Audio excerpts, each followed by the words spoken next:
जैसे वो spinning wheel जो घूमने वाला पहिया होता है वो था। और उसके बाद अब मरी यात्रा टेम्पल, वो एक टेम्पल के बारे में भी बता रही हैं कि वहाँ पे एक मंदिर भी था जहाँ पे बहुत बड़ी जो बेल थी वो रखी हुई थी, वो लटक रही थी वहाँ पर। और वहाँ पर क्या ऑफर किया जाता है, पोंगल ऑफर किया जाता है। Now Pongal is a dish that is cooked with the help of the milk and rice. खीर की तरह एक डिश होती है जो कि ऑफर की जाती है टेम्पल्स में प्रसाद के फॉर्म में। तो यहाँ पर पोंगल के नाम से आपको समझ आ गया होगा कि which state we are talking about. वो तमिल लेडी थी यहाँ के, यानी कि हम किसकी बात कर रहे हैं, तमिलनाडु की बात कर रहे हैं।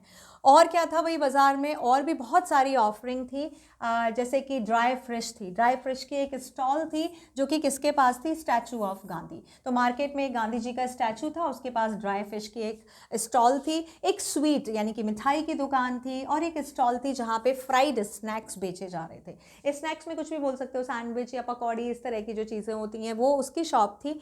और ये जितनी भी शॉप्स थी वो नेक्स्ट टू ईच अदर, यानी कि मार्केट में ऐसा जैसे भी आप जा रहे हो कि बीच में जा रहे हो और बहुत सारी शॉप्स हैं आमने सामने, ठीक है, आमने सामने बहुत सारी शॉप्स थी। ये जितनी भी शॉप्स थी उनके बारे में उन्होंने बताया कि अलग अलग तरह की शॉप्स थी। वो सारी शॉप्स को देखते हुए मज़े से आती थी घर।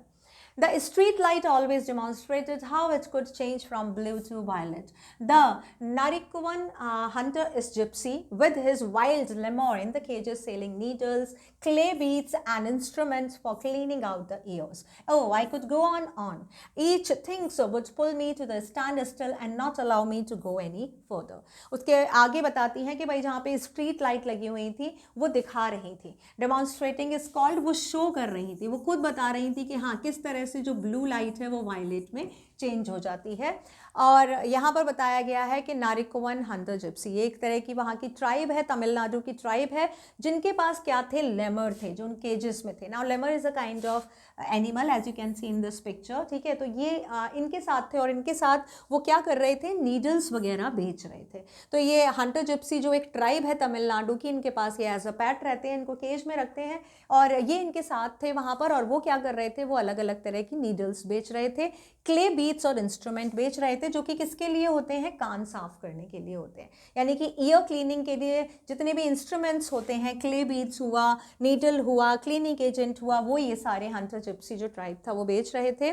और यहाँ पर वो बता सकती हैं कि भाई मैं तो बहुत ज़्यादा बता सकती हूँ और भी ज़्यादा बता सकती हूँ। मतलब ये सिर्फ यही दुकानें नहीं, और भी बहुत सारी शॉप्स थी उस मार्केट में जो कि मुझे अपनी तरफ खींच रही थी, pull me towards them and I was stand still. Stand still is called, I was just without any movement, मैं वहीं पे ही खड़े रहना चाहती थी। I just don't want to go away with them, without any moment, वो बिना किसी हलचल के, वो आंखें फाड़ के, मतलब जैसे सरप्राइज वे में वो ये सारी चीज़ें देख रही थी। छोटी सी बच्ची थी वो, जब आती थी तो छोटे बच्चों को ये सारी चीज़ें बहुत ज़्यादा अट्रैक्ट करती हैं। तो वो वही बता रही थी कि भाई मुझे तो ये सारी चीज़ें आगे जाने के लिए अलाउ ही नहीं कर रही थी, मेरा मन नहीं कर रहा था कि मैं घर जाऊँ। At times, people from the various political parties would arrive, put up the stage, and throw their mics. And then there might be a street play, a puppet show, or no magic, no miracle, stunt performance. All these would happen from time to time, but almost certainly there would be some entertainment or other going on. अब यहाँ पर वो बताती हैं आगे के बहुत सारे पॉलिटिकल पार्टीज़ के जो लोग थे वो आ जाते हैं और उसके बाद बहुत ज़्यादा लेंदी और स्पीच देते हैं, ठीक है। आप हैरंग्यू बोल सकते हो, हैरंग्यू बहुत बोरिंग, ठीक है, बहुत सोलो टाइप की, मोनोटोनस। तो हैरंग्यू को आप बोल सकते हो बहुत ही बोरिंग या मोनोटोनस। मोनोटोनस स्पीच दे रहे थे जो बहुत ज़्यादा बोरिंग थी, बहुत लंबे लंबे भाषण, मतलब जो पॉलिटिकल पार्टी के लोग थे वो वोट लेने के लिए कहीं भी अपना स्टेज लगा देते थे और बहुत लंबी लंबी भाषण देते थे, क्योंकि वो मार्केट एरिया था, वहाँ पे उनको हर तरह के लोग मिलेंगे। कोई भी उनकी अटेंशन अगर जिन्होंने ग्रैब किया तो वो उनके वोट जो है वो उनको मिल जाएंगे। तो उनके बारे में बता रही थी कि वो अपने माइक में से, मतलब बहुत ज़ोर ज़ोर से उनकी आवाज़ें आ रही थी कि वो अपने माइक के थ्रू और लंबी लंबी स्पीचेस दे रहे थे। उसके बाद वहाँ पर कुछ कुछ स्ट्रीट प्ले, नुक्कड़ नाटक भी खेले जा रहे थे और पपेट शो भी हो रहा था। तो वहाँ पे बहुत अलग अलग तरह की आवाज़ें आ रही थी, सब चीज़, मार्केट में तो हर चीज़ होगी, तो पपेट शो भी हो रहा था। और नो मैजिक नो मिरेकल, ये क्या था, स्टंट परफॉर्मेंस, यानी कि कोई मैजिक नहीं, कोई मिरेकल नहीं, और वो क्या था, स्टंट परफॉर्मेंस। आपने भी देखे होंगे जो नट लोग होते हैं सड़क पर जो स्टंट परफॉर्मेंस दिखाते हैं, जो बिल्कुल एक्चुअल में आप देख रहे हो, ठीक है, उसमें कोई भी किसी भी तरह का एडिटिंग नहीं है, कोई भी मिरेकल या मैजिक नहीं है, वो सीधा साधा स्टंट परफॉर्मेंस है। तो वो भी वहाँ पे हो रहा था। जो भी होता था वहाँ पे time to time happen, time to time मतलब एक एक करके ये सारी चीज़ें कभी कभी होती थी। मतलब ऐसा नहीं कि रोज़ रोज़ डेली डेली, लेकिन वो जब भी जाती थी इनमें से कुछ ना कुछ वो नई चीज़ हमेशा देखती थी। लेकिन हाँ, सर्टेनली डेफिनेटली कुछ सम टाइप ऑफ एंटरटेनमेंट होता ही होता था। मतलब किसी दिन अगर ये होगा तो ये नहीं होगा, ये होगा तो ये नहीं होगा, लेकिन किसी ना किसी दिन कुछ ना कुछ वहाँ पर ज़रूर होता था। कोई भी डे बोरिंग नहीं जाता था, इसीलिए वो वहाँ पर एंजॉय बहुत करती थी। Even otherwise, there were the coffee clubs in the bazaar, the way each waiter cooled the coffee, lifting a tumbler high up and pouring its content into a tumbler held in his hand. On the way, some people sat in front of the shops chopping up onion, their eyes turned elsewhere so that they would not smart.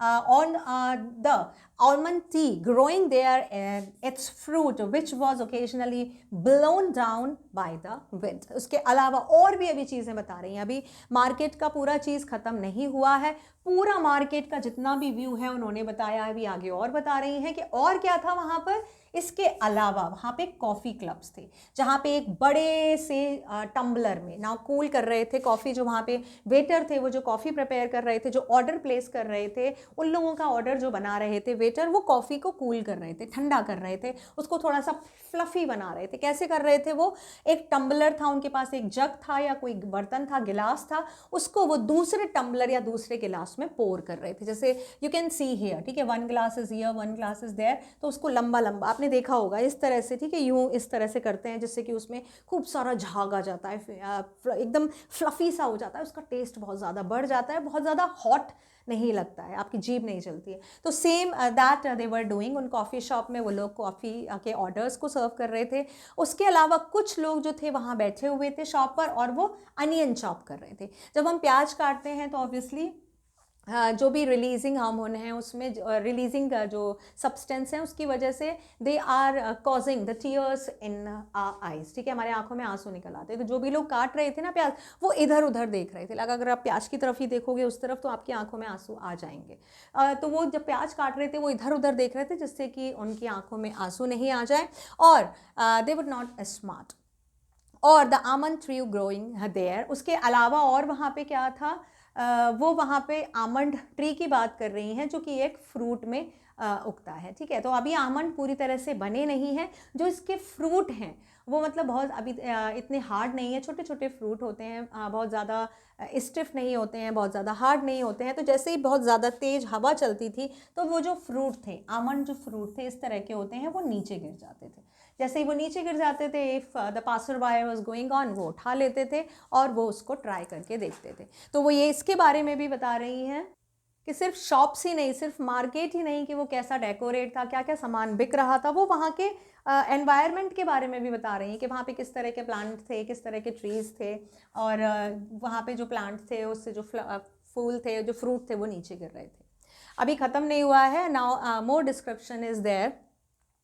All these sights taken together would deter my legs and stop me from going home. And then, according to the season, there would be mango, cucumber, sugarcane, sweet potato, palm shoots, gram, palm syrup, and palm fruit, guava and jackfruit. Every day I would see people selling sweet and savory fried snacks, paisam, halwa, boiled tamarind seeds, and ice lollies. तो अब आ जाती हैं वो खाने पीने की बात पर। अभी तो इन्होंने एंटरटेनमेंट की बात की, अब वो इस पैराग्राफ में सिर्फ और सिर्फ उन्होंने खाने पीने की बात की है।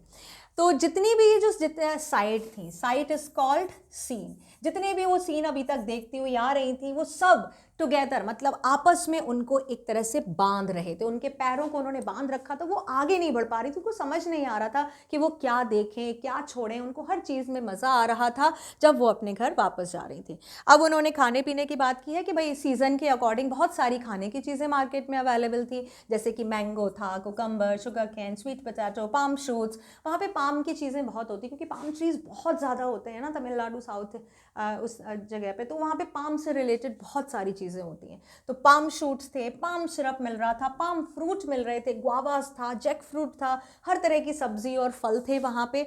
और वो रोज़ देखती थी उनको बेचते हुए, क्योंकि ये जो चीज़ें हैं ये सीजनल या और एंटरटेनमेंट की ओकेजनल नहीं होंगी जो कभी कभी हों, क्योंकि ये जो फ्रूट और वेजिटेबल की शॉप है ये तो रोज़ ही रहेंगी। तो वो कह रही है कि मैं इन सारी चीज़ों को रोज़ देखती थी जो लोग वहाँ पर बेचते थे, जिसमें से कुछ कैसी होती थी स्वीट होती थी और कुछ कैसी होती थी सैवरी। सैवरी इज कॉल्ड कुछ सॉल्टी या स्पाइसी स्नैक्स हुआ, ठीक है, जिस तरह के हम लोग खाते हैं चाट वगैरह, ठीक है, गोलगप्पे या टिक्की वगैरह, ये समोसे, तो इस तरह की चीज़ें की दुकान थी।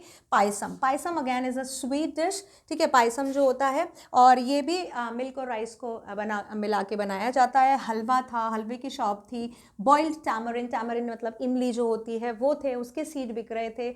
आइस लॉलीज बिक रही थी, लॉलीज इज कॉल्ड, मतलब जहाँ पे आइस के जो टुकड़े थे वो एक लॉलीज यानी कि एक स्टिक में थे जिसको और बच्चे उनको खाते थे।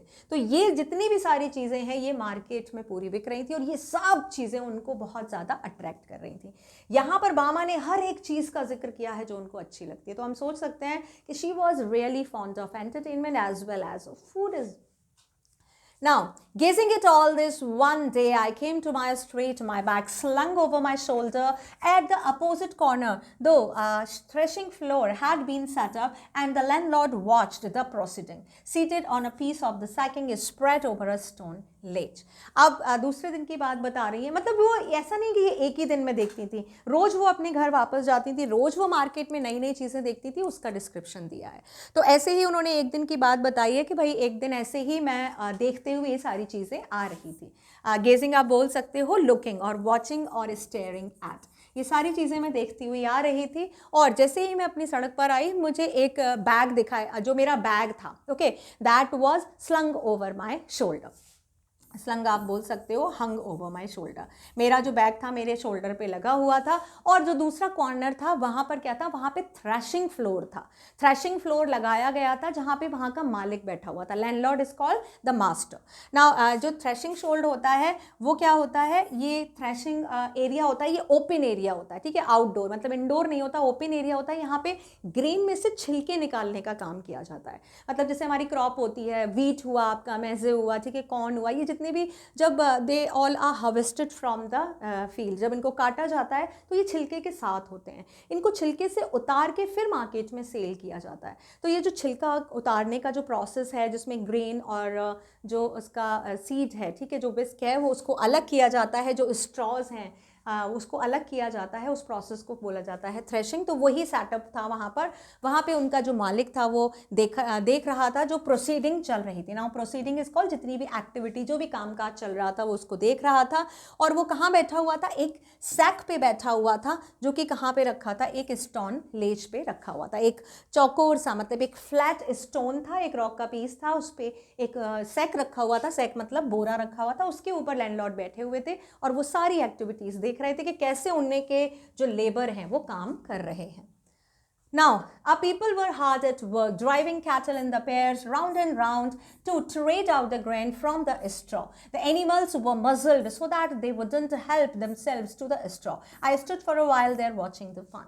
तो जो हमारे people थे, यहाँ पे हमारे क्यों बोला है, हमारे उन्होंने बोला है of her clan, जो उनके थे वो कैसी थी, वो तमिल दलित वुमेन थी, ठीक है। तो उन्होंने बोला है कि ऑफ माय क्लैन, जो हमारे लोग थे, हमारे रिलीजन के लोग थे, एक तरह से आप बोल सकते हो रेस के लोग थे, ठीक है, जो उनकी मार्जिनलाइज्ड क्लैन के जो रेस के लोग थे, वो ये बता रही हैं कि जो हमारे लोग थे वो कैसे हैं, हम लोग बहुत ज़्यादा हार्ड वर्क करते हैं। वो क्या कर रहे थे, वो ड्राइव कर रहे थे कैटल्स को पेयर में। ना कैटल आप बोल सकते हो, कैटल का मतलब एनिमल। अब यहाँ पे एनिमल में कोई भी हो सकता है जिससे भी वो काम करा रहे हैं, ऑक्स का पेयर हो सकता है, बफलो का पेयर हो सकता है, जो भी जिस एनिमल से वो काम करा रहे हैं पेयर में, मतलब वो दो एनिमल्स थे, वो राउंड एंड राउंड घूम रहे थे, ठीक है। तो आप ये देख सकते हो ये दो एनिमल हैं, ये ऐसे घूम रहे हैं, ये पूरा फील्ड है तो इसके ऐसे राउंड राउंड राउंड राउंड घूम रहे हैं, और ये क्या कर रहे हैं, ग्रेन में से स्ट्रॉ निकाल रहे हैं, मतलब इनके फुट से, इनके घूमने की वजह से, तेजी के साथ राउंड लेने की वजह से अपने आप जो ग्रेन है और जो छिलका है वो अलग हो जाता है। और इसके बीच बीच ये जो दो आदमी खड़े हुए हैं, इनके जो हाथ में आप देख सकते हो इस तरह का एक इंस्ट्रूमेंट है, एक टूल है, ठीक है, इस तरह का है, जैसे आपका शॉवल होता है, लेकिन हाँ ये इस तरह का है, ठीक है, इसमें थोड़ा सा पॉइंट निकला हुआ है यहाँ पे इस तरह से। वो क्या कर रहे हैं, उसको मिक्स कर रहे हैं, उसको ओवरटर्न कर रहे हैं, मतलब ये जो एनिमल है ये कंटिन्यूसली राउंड ले रहे हैं और ये मैन है इसको ऊपर नीचे कर रहे हैं, मतलब जो ग्रेन हो चुके हैं जिनमें से छिलका निकल चुका है उसको नीचे किया, फिर बाद के ग्रेन, इस तरह से वो शफलिंग कर रहे हैं और सेम टाइम पे एनिमल्स जो हैं वो राउंड कर रहे हैं, और इस प्रोसेस से, इस थ्रैशिंग प्रोसेस से ग्रेन में से छिलका अलग किया जाता है। तो ये जो है ये अपने आप यहाँ पे वो बता रहे हैं कि जो एनिमल है उनको मजल किया हुआ है। Now muzzle you can see, this is called muzzle. Now muzzle is called means you have covered deliberately, you have covered the mouth और the nozzle part of the animal, जिससे कि वो बाइट नहीं कर पाए, खा नहीं पाए। अच्छा, अब ये तो एनिमल है, अगर ये थ्रेशिंग के टाइम पे हो सकता है कि ये खा लें, क्योंकि वो तो उनकी खाने की चीज़ है ना, तो वो खा सकते हैं। तो वो थ्रेशिंग का मेन पर्पस क्या है कि भाई ग्रेन में से छिलका अलग करना है। अब अगर एनिमल के थ्रू ये करा रहे हैं तो एनिमल ही वो खा जाएंगे, तो फिर उसका क्या फ़ायदा। तो उस टाइम पे ये मजल कर देते हैं, यानी कि एनिमल के मुंह को कवर कर देते हैं, जिससे कि वो स्ट्रॉ नहीं खा पाएँ, वो कोई भी जो अनाज है वो नहीं खा पाएँ। तो जिटकला सा तो बामा को ये चीज़ बहुत अच्छी लग रही थी, वो थोड़ी देर के लिए वहाँ पर खड़े होकर बहुत मज़े से ये सब देख रही थी। Just then an elderly of our street came along from the direction of the bazaar. The manner in which he was walking along made me want to double up. I wanted to shriek with the laughter at the sight of such a big man carrying a small packet in that fashion. अब यहाँ पर बताया जा रहा है कि ठीक उसी टाइम पे हमारी स्ट्रीट से ही एक आदमी आता हुआ दिखाई दिया जो बाजार की तरफ से आ रहा था, और वो जिस तरह से आ रहा था, जिस तरह से वो वॉक कर रहा था, उसको देखकर जो बामा थी वो कैसी हो गई, डबल अप हो गई, मतलब उनको अचानक से उस आदमी को देखकर हंसी आ गई। मतलब वो बच्ची थी, कुछ अलग मैनर में वो चल रहे थे, तो उनको देखकर हंसी आ गई। डबल अप मतलब वो इस तरह से डबल, मतलब अपनी जो बॉडी थी वो बहुत ज़्यादा हंस रही थी, तो वो इस तरह से बैंड हुई जा रही थी हंसते हंसते। और वो उनको क्यों हंसी आ रही थी उसके सीन पे, मतलब वो क्या करना चाहती थी, she just wanted to shriek out. Shriek out is called, बहुत तेज़ी के साथ, बहुत ज़ोर ज़ोर से वो हंसना चाह रही थी, बस्ट आउट होना चाह रही थी, क्योंकि जिस मैनर में, ठीक है, फैशन इज कॉल्ड मैनर, जिस मैनर में, जिस तरीके से उन्होंने एक छोटा सा थैला था वो अपने हाथ में पकड़ा हुआ था, एक छोटा सा पैकेट था, उस तरीके पे, उस वे पे उनको बहुत ज़्यादा हंसी आ रही थी। I guess there was something like vadai or the green banana bhaji in the packet because the wrapping paper was stained with oil. He came along holding out the packet by its string without touching it. I stood there thinking to myself, if he holds it like that, won't the package come undone and the vadais fall out? अब वो क्यों हंस रही थी, वो man क्या कर रहा था, वो यहाँ पे बताया गया है कि उन्होंने गैस किया, मतलब बामा ने ये चीज़ गैस किया। उनको ये लगा कि भाई जो पैकेट है उसमें क्या हो सकता है, उसमें लगा कि उनको भाई वड़ी होंगी, ठीक है, वड़ाई जो सांभर वड़ा होता है वो वड़ाई होंगी उसमें, ये ठीक है, ये जो बड़ा आपने खाया होगा साउथ इंडियन डिश में सांभर वड़ा, तो या तो वड़ाई होगी और क्या होगी उसमें, भाजी होगी, बनाना की भाजी होगी। और ये उन्होंने कैसे गैस किया कि जो रैपिंग पेपर था, मतलब पैकेट के अंदर जो रैपिंग पेपर था उसमें ऑयल लगा हुआ था, मतलब ऑयल का स्पॉट आ रहा था, वो जो पैकेट था उसमें ऑयल का स्पॉट दिखाई दे रहा था, तो उनको लग गया हाँ भाई इसके अंदर सब्जी है और वड़ाई, यानी कि वड़ाई भी तेल में सेकी जाती हैं। तो उन्होंने एक अंदाज़ा लगाया, क्योंकि ये कॉमन है वहाँ पर, ये जो इस तरह का जो फूड है वो बहुत कॉमन है, तो उनको लगा कि हाँ ये बहुत कॉमन है, ये जो पैकेट लेके जा रहे हैं। लेकिन उन्होंने इसको इस तरह से स्ट्रिंग से क्यों पकड़ा हुआ है, जैसे कि ये बिल्कुल उनसे टच नहीं हो जाए। तो आप देख सकते हो इस पिक्चर में जिस तरह से बताया किस तरह से उन्होंने अपने इस पैकेट को दूर रखा है कि गलती से भी वो इस पैकेट को छू नहीं ले, बस स्ट्रिंग से पकड़कर ले जा रहे हैं विदाउट टचिंग इट। अब वो वहाँ पर खड़ी खड़ी सोच रही थी कि अगर वो इस तरह से पैकेट को पकड़ेंगे तो हो सकता है जो पैकेट है वो अनडन, यानी कि गिर जाए। जो पैकेट है वो स्पॉइल्ड हो जाए, ठीक है, स्पॉइल्ड हो जाए या गिर जाए, फेल डाउन हो जाए, तो जितना भी उसमें सामान है जो बड़े हैं वो तो गिर जाएंगी। तो यहाँ पर बामा को ये चीज़ समझ नहीं आ रही थी। पहले तो वो हंसी और उसके बाद उन्होंने सोचा कि हाँ, इसमें जो चीज़ है उन्होंने ऐसे पकड़ के क्यों रखी है, वो उसको टच क्यों नहीं कर रहे हैं। The elder went straight up to the landlord, bowed low, and extended the packet towards him. Cupping the hand that held the string with his other hand, the landlord opened the parcel and began to eat the varais. After I had watched all this, at last I went home. My elder brother was there. I told him the story in that comic detail. उसके बाद वहीं पे खड़ी रही, ठीक है, बामा ने देखा, बामा क्यूरियस थी, तो वो उनको जानने का था कि मैं देखती हूँ ये करता क्या है। तो जो वो एल्डरली पर्सन थे वो स्ट्रेट सीधे वो कहाँ जाते हैं, लैंडलॉर्ड के पास। वो लैंडलॉर्ड जो सैक पर, बोरी पर बैठकर जो थ्रेशिंग का प्रोसेस देख रहे थे, प्रोसीडिंग, वो उनके पास जाते हैं, ठीक, सीधे, और बोर्ड लो, ठीक है, बोर्ड इज कॉल्ड बेंट, वो थोड़ा सा झुकते हैं, ऐसा लगता है कि भाई हाँ उनको विश कर रहे हैं, जैसे ऐसे, मतलब वो छोटे लोग थे, वो बड़े लोग थे, तो वो उनको विश करते हैं और वो पैकेट उनको दे देते हैं। जैसे ही उन्होंने पैकेट लिया स्ट्रिंग से, ठीक है, वो हाथ में पैकेट लेते हैं दूसरे हाथ से, और जो लैंडलॉर्ड थे उन्होंने पैकेट खोला और उन्होंने जो बढ़ई थी वो खाना शुरू कर देते हैं। आफ्टर ये सारी चीज़ें देखने के बाद फिर बामा अपने घर आती है, उनको समझ में आ जाता है कि हाँ भाई वो आदमी इनके लिए खाने का सामान लाया था। फिर वो जब घर वापस आ जाती हैं, वहाँ पे होते हैं उनके एल्डर ब्रदर। तो यहाँ पे दूसरा कैरेक्टर आया है इस सेकेंड स्टोरी में, that is the Elder brother of बामा, और वो अपने बड़े भाई को सारा जो इंसिडेंट होता है बहुत कॉमिक वे में बताती हैं। उनको तो बहुत हंसी आ रही थी ये सारी चीज़ें देख के, वो तो बच्ची थी, उनको नहीं पता था, तो बहुत फनी वे में वो ये सारी चीज़ें बताती हैं। I felt about with laughter at the memory of big man and an elder at that making such a game out of the carrying the parcel. But Annan was not amused. Annan told me the man wasn't being funny when he carried the package like that. He said everybody believed that they were upper caste and therefore must not touch us. If they did, they would be polluted. That's why he had to carry the package by its string. अब यहाँ पे उन्होंने बताया है कि बामा सोच रही थी कि ये बहुत हंसी वाली चीज़ है कि इस तरह की चीज़, इतना बड़ा जो आदमी है छोटे से पैकेट को ऐसे लेकर जा रहा है कि वो उससे टच ना हो जाए, और उसको कोई गेम लग रहा था कि भाई कोई गेम है ये इस तरह से पार्सल लेके जाने का, तो उनको बहुत मज़ा आ रहा था, हंसी आ रही थी। लेकिन जो उनके भाई थे, ही वॉज नॉट अम्यूज्ड। नाउ अन्नन इज कॉल्ड ब्रदर, ठीक है, वहाँ पे तमिल में अन्नन को ब्रदर कहा जाता है। Amused is called happy, happy या प्लीजेंट, मतलब उनको ये सारी चीज़ें सुनकर हंसी नहीं आई, वो खुश नहीं हुए। उनके भाई, उन्होंने तो बताया कि वो जो इस तरह का जो वाक़या उन्होंने बताया है कि वो इस तरह से जो लेकर जा रहे हैं पैकेज, इसमें कोई भी फ़न की बात नहीं है। ही सेड एवरीबडी बिलीव्ड, उन्होंने कहा कि सभी लोगों को ये विश्वास है, सभी लोग ये इस तरह का बिलीव करते हैं, मतलब it's a prevailed belief in the society कि जो अपर कास्ट के लोग हैं वो उसको टच नहीं करेंगे अगर उन्होंने उसको टच कर लिया। मतलब जो आदमी उनके लिए खाना लेकर जा रहा था वो लोअर क्लास का था, मार्जिनलाइज सोसाइटी का था, अगर वो पैकेट उससे के हाथ से या उसके बॉडी के किसी पार्ट से टच हो जाता तो जो लैंडलॉर्ड थे who belongs to upper caste of the societies, वो उस खाने को नहीं खाते। Means it is we can say ना एग्जैक्ट एग्जाम्पल ऑफ अनटचेबिलिटी, जो बामा को अब जाकर समझ में आया था।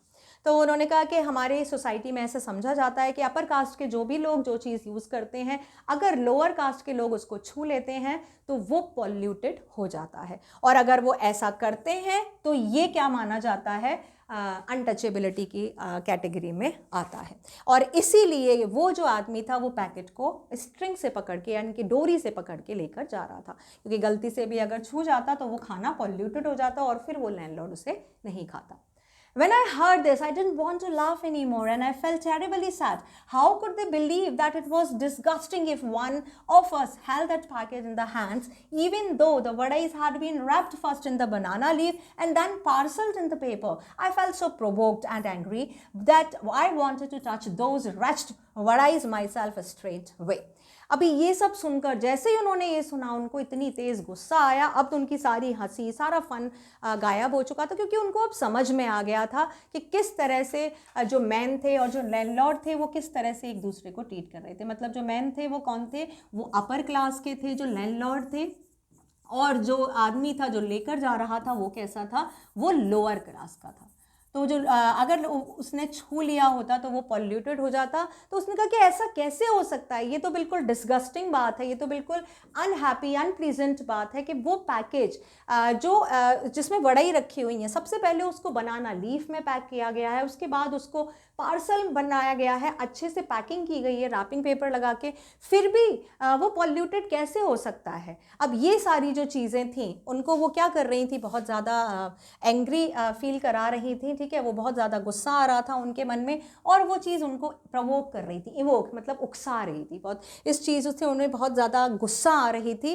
क्योंकि अब जो बढ़ई थी, जो इस तरह से उन्होंने अभी ये वाकया सुना कि भाई हाँ अगर मैं छू लूँगी तो वो इस तरह से पॉल्यूटेड हो जाएंगी, ये सुनकर उनको बहुत ज़्यादा गुस्सा आ रहा था। और वो जो रेस्ट बढ़ईस थी, रेस्ट बढ़ईस इस कॉल, उनको उस बढ़ई पे यानी कि बढ़ई जो भी बढ़ई थी उस पर गुस्सा आ रहा था कि भाई वो जो बढ़ई थी वो सिर्फ अपर क्लास के लोग ही छू सकते हैं, तभी वो पॉल्यूटेड नहीं होगी। वो उन बढ़ई को अभी तुरंत छूना चाहती थी। उन्होंने कहा कि अगर ऐसा कैसे हो सकता है कि भाई हम लोग सेम सोसाइटी में रहते हैं, वो भी इंसान है हम भी इंसान है, हम अगर छू देंगे तो वो कैसे पॉल्यूट हो जाएगी।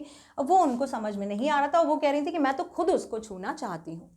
Why should we have to fetch and carry for these people? I wondered. Such an important elder of ours goes meekly to the shops to fetch snacks and hands them over reverently, bowing and shrinking to the fellow who just sits there and stuffs them into his mouth. The thought of it infuriated me. अभी वो अपना एक तरह से opposition बता रही हैं, अपना फ्यूरियसनेस, अपना एंगर शो कर रही हैं मामा अपने भाई के साथ। वो कह रही है कि भाई क्यों वी हैव टू फैच, हमको क्यों लेकर जाना है, हम क्यों कैरी करते हैं ऐसे लोगों के लिए। फैच इज कॉल्ड ब्रिंग, ठीक है, लेकर जाना। हम क्यों ऐसे लोगों के लिए लेकर जाते हैं, इस तरह के इंपॉर्टेंट जो एल्डर लोग हैं हमारे, मतलब उनके अकॉर्डिंग जितने भी एल्डरली लोग हैं वो बहुत इंपॉर्टेंट है, रिस्पेक्ट देना चाहिए उनको as the age criteria they are going through. But वो जो इंपॉर्टेंट एल्डर है वो कितना मीकली मतलब क्वाइटली, वो बिल्कुल चुपचाप से, और वो उन सब की बात मान लेते हैं, उनके लिए खाना लेकर जाते हैं। जो क्यों कौन है वहाँ पर बैठे हुए हैं, बहुत शान से वो बैठे हुए हैं, और उनको बहुत रिस्पेक्टफुली बो करके और वो जो स्नैक्स है वो उनको ये लेकर जाते हैं, उनको उनके सामने झुकते हैं। और एंड श्रिंकिंग, ठीक है, और श्रिंकिंग इसको मतलब समिट जाना, सिकुड़ जाना, मतलब अपने आप को बहुत छोटा दिखा देना। हम लोग झुक रहे हैं उनके सामने, हम लोग उनको ऑफर कर रहे हैं, रिस्पेक्ट दे रहे हैं। क्यों दे रहे हैं हम उनको, ऐसे फैलो जो कि वहाँ बैठे हुए हैं, और स्टफ दैम इस कॉल, वो ठूस रहे हैं, मतलब खाना। यहाँ पे मामा को गुस्सा आ रहा है तो वो बोल रही है कि वो वहाँ बैठे बैठे ठूस रहे हैं और हम उनको देकर जा रहे हैं, क्यों कर रहे हैं हम ऐसे लोगों के लिए। और ये जो थॉट था वो उनको बहुत ज़्यादा इन्फ्यूरिएटेड कर देता है, वो उनको फुल ऑफ रेज कर देता है, उनको बहुत ज़्यादा गुस्सा आ जाता है कि भाई हम लोग ऐसा क्यों कर रहे हैं उनके लिए।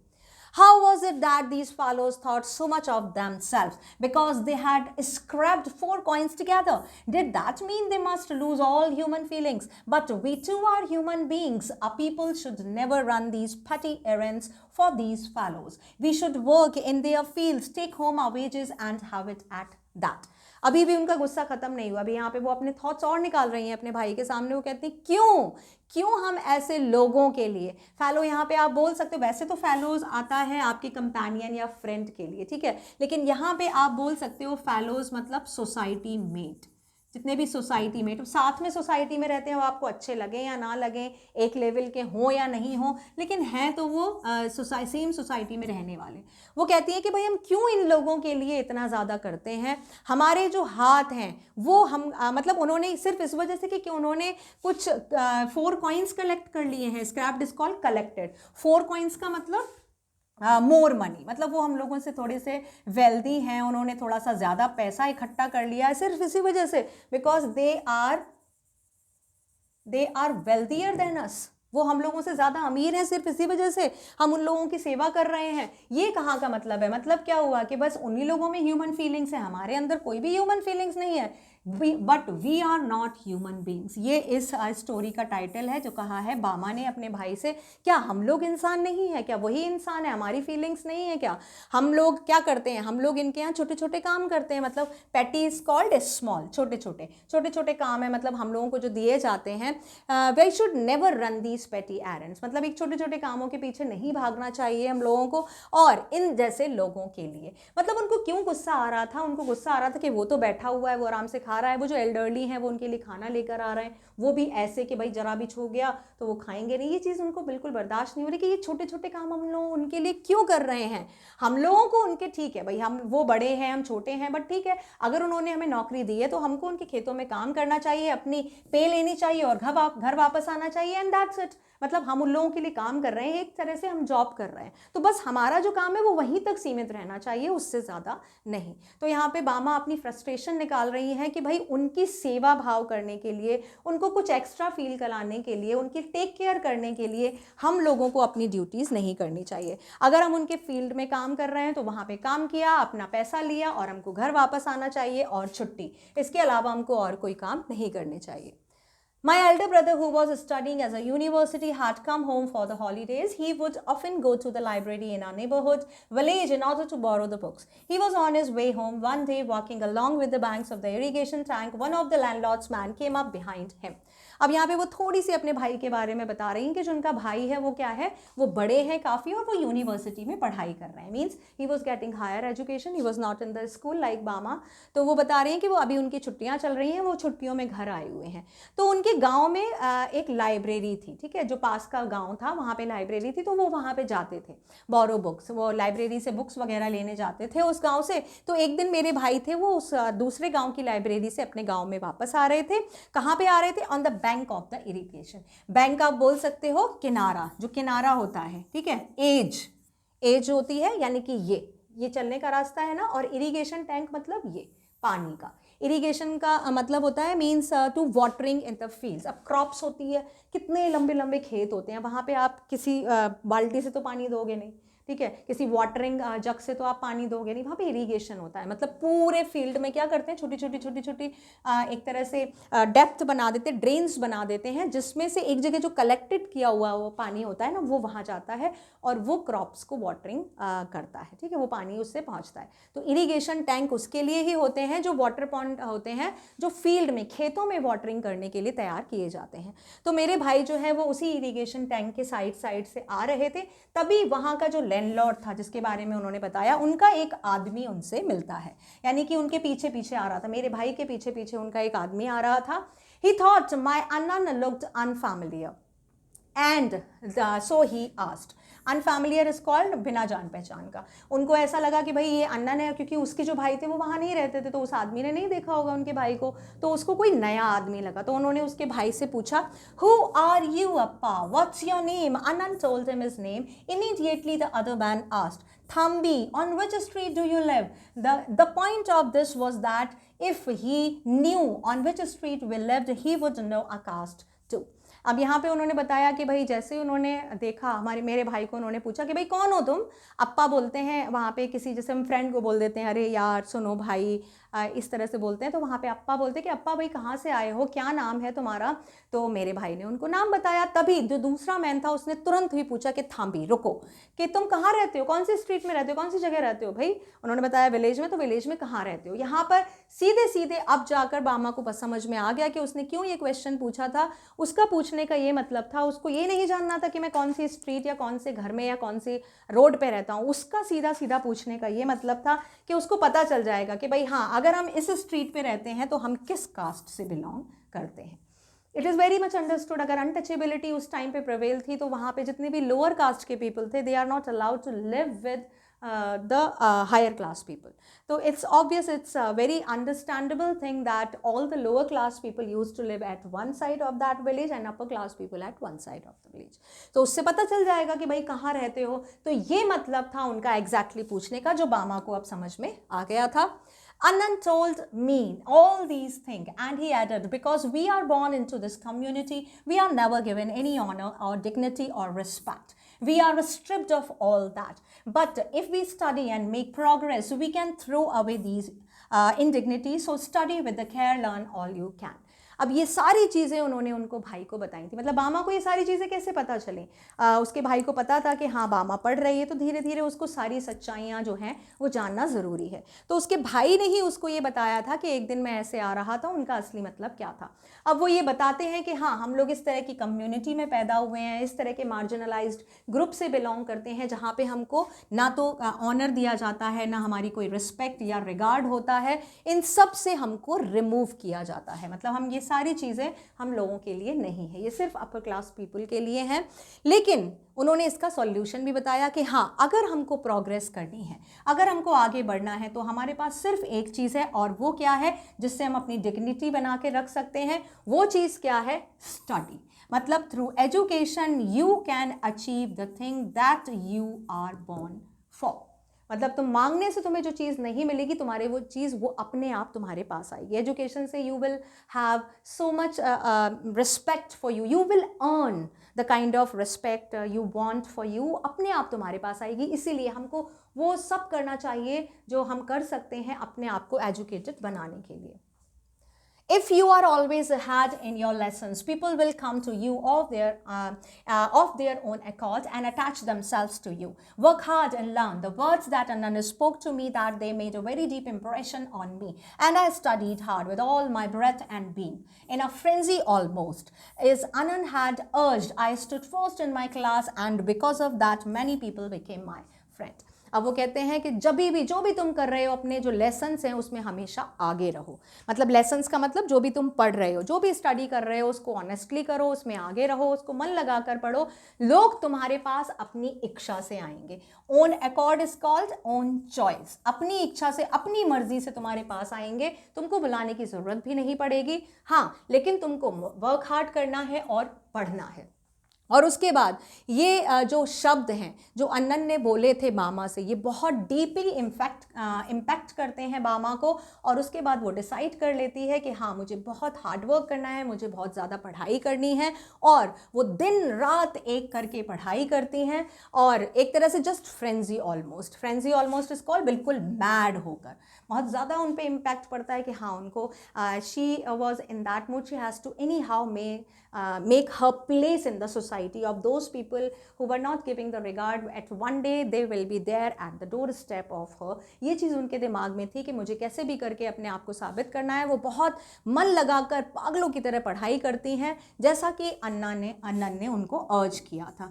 तो उसके बाद वो जो इतनी पढ़ाई करने के बाद, वो बहुत ज़्यादा हार्डवर्क करने के बाद वो अपनी क्लास में फ़र्स्ट भी आती हैं। और उसके बाद उसी तरह मतलब क्लास में फ़र्स्ट आने के बाद वो अपना बता रही हैं कि उसके बाद से ही मेरे बहुत सारे फ्रेंड्स बन जाते हैं। तो ये चाइल्डहुड का उन्होंने बताया है जो इम्पैक्ट पड़ा था। बट ये जो चीज़ थी, उन्होंने जो ये इस तरह की डायरेक्शन इंस्ट्रक्शन थी, जो उनकी लर्निंग थी अपने भाई की, उन्होंने हमेशा अपने साथ रखी। उन्होंने आगे जाकर भी बहुत पढ़ाई की, और after that she was established herself in a very successful feminist writer. Okay, so this was another story of memories of childhood. I hope line by line explanation will definitely help you in understanding this chapter. In next video, I'll bring the textual part with the important question answers. Till then, keep studying and take care.